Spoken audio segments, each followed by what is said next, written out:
Hi guys, it's Lilium.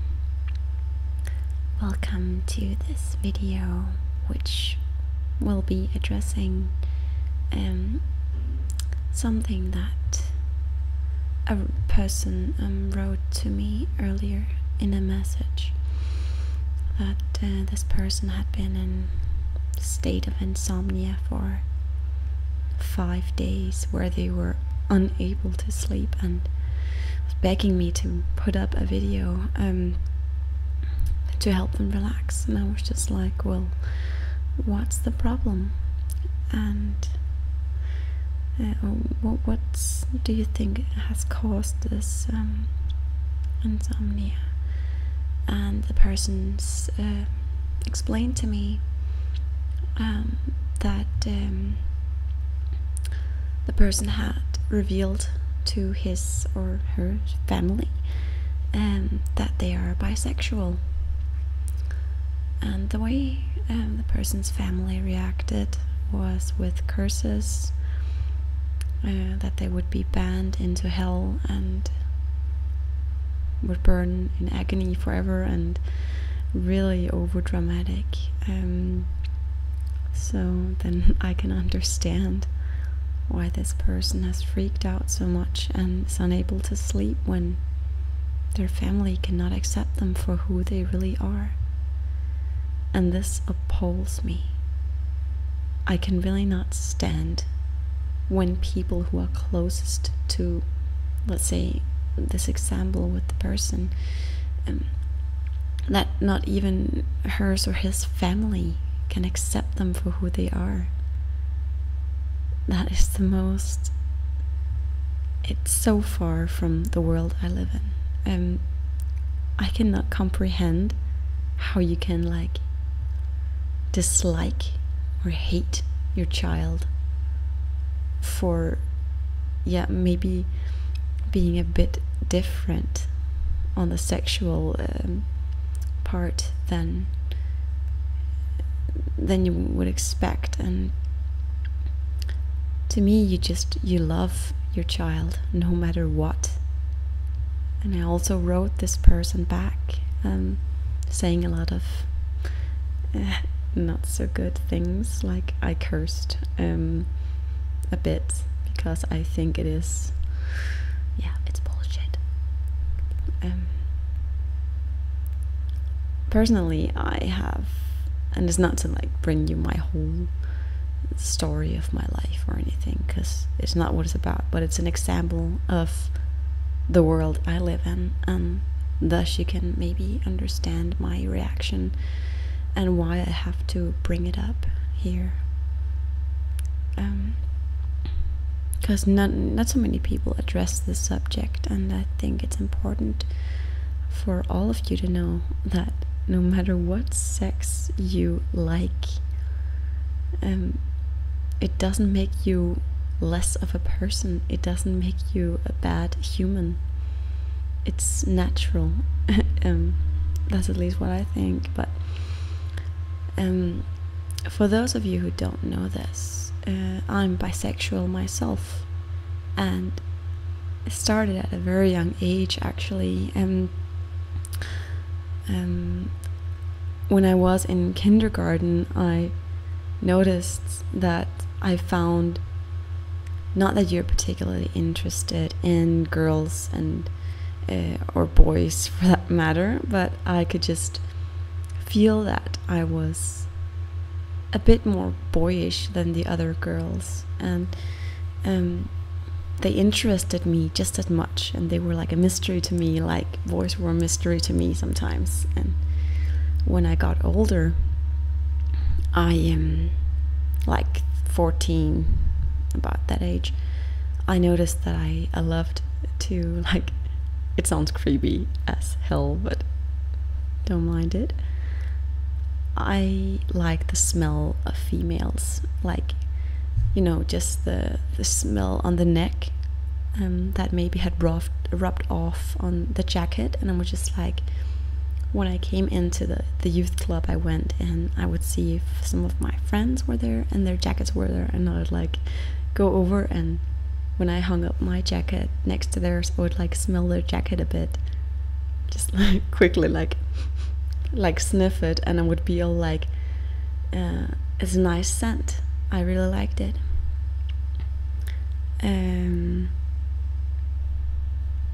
It's the exact same, you know, interesting feeling you get, or you're intrigued if you're heterosexual and you smell the opposite sex, their scent.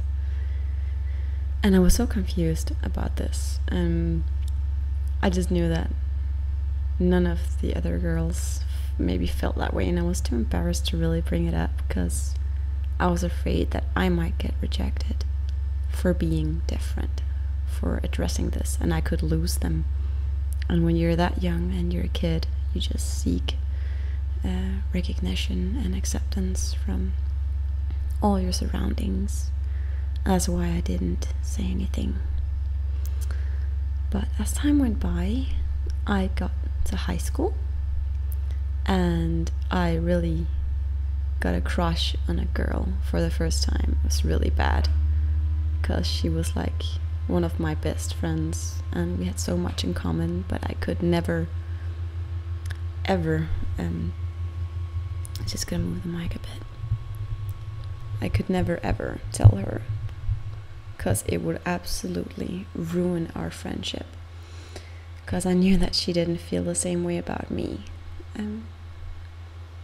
I would almost like act like a jealous boyfriend whenever she got like talked too much to others, or you know, I was crazy. It was really just love struck, I don't know.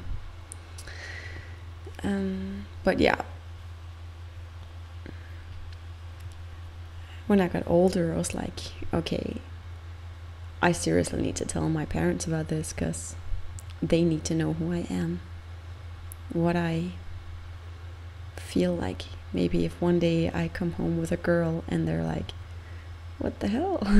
They might be a bit surprised if they don't know my sexuality. And of course they assume I'm heterosexual, but actually the day I came to my mom and dad and I was like, I have to tell you something, and I hope that it's okay. And I was really a wreck. I was so nervous revealing this big thing again, because I was afraid to get abandoned, not accepted, evicted from my house or their home. But they were just like, but darling, we knew, we had a feeling that, you know, that you like girls also. And I was like, what? And they just knew it. It was really weird, but at the same time, a huge stone dropped from my heart. And I was so happy to be accepted fully, and that they could feel the way I was. I didn't even have to tell them. They just knew what I was like. And they still love me, and still do, I hope. They do, I know.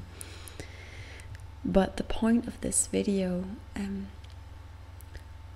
is really just to be yourself and don't give a damn about what anybody else says. You are you. And I know it can be tough, especially if you watch this video, you haven't come out yet. Maybe you're lesbian, maybe you're gay. It doesn't matter what you are. You're still human, and you're still beautiful, and you deserve love as much as anybody else on the surface of the earth. Nobody can tear you down. Nobody can convince you that you're weird, you're an outcast, just because you prefer something different than they might expect. They are the weak ones, the ones who cannot accept you, and you don't need them. It's really that simple. I know maybe it's rough to hear, but it's really all that I can tell you from experience, the ones who don't accept you for who you are, they are not worth your time. They're not. They're not there. Oops. They're not there to, to condemn you, to say God will hate you and God hates that you like women or you like men or whatever you like. It's not something they can meddle in, because it's in your DNA. If you like the same sex, it's in your DNA. It's genetic. If you truly are bisexual, homosexual, whatever, it's something you cannot control. Some people maybe think it's a disease, it's something of the devil, but really it's the most beautiful thing. Just imagine you are genetically capable of loving both sexes equally. Or maybe, you have your own personal preferences. What do I know? But still, no matter what, love is a beautiful thing. It makes the whole world tick. At the end of the day, if you don't have love, you'll be like a plant without water. You will wither and become frail, dry, and might even lose, your will to live. People who are not loved, who don't have experienced love, haven't experienced love so much, actually tend to live a shorter life. So I don't think that's so bad to live longer, to love with your full potential, to be yourself. If you dare to be yourself, you're beautiful. You have a right to be here as much as anybody else. Nobody can tell you what to do. But the least I think parents can do is that they chose to have you. Or we can hope so, that they chose to have you. And who wouldn't love their child unconditionally? So that's why, to you who wrote me the message, and to all of you, they are the ones who are wrong, not you. I hope you enjoyed my ramble and that you got something from this. I just wanted you to know, guys, that you are not alone. I've been through some of the same stuff and doubts about myself and all that jazz. But really, stay true to yourself and everything will work out. I wish you all a good night, and I will talk to you soon, guys. Kisses.